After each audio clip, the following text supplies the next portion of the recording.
ஓம் ஜனகர் திருவடிகள் போற்றி.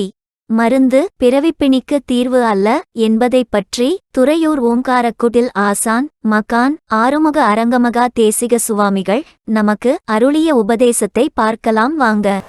அப்போ செந்தூரங்கள், கற்பங்கள், சூரணங்கள், லேகியம் சாப்பிட்டா என்ன ஆகுனா உடம்பு நல்லா இருக்கும், பாதுகாப்பு. ஆனால் அது பிறவி பிணி ஒழிக்காது. அது ஒரு சில பேர் சாப்பிட்டுக்கிட்டு இருப்பாங்க, அது எல்லாம் கூட்டமாக சாப்பிட்டுக்கிட்டு இருப்பான், கடைசியில் செத்தே போவான். அவர்களுக்கு இப்போ சொல்லிட்டு வர்றோம், அது ஆகாத முறை செய்யாதே, அது வேண்டும், உடம்பை காப்பாற்றுவதற்கு அது வேண்டும்.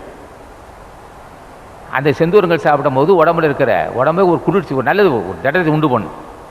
தங்களுக்கு செந்தூரனும் பல வகையான 64 பாசான வகைகள் சாப்பிடும்போது உடம்பு நல்லது, கடியாக வச்சுது.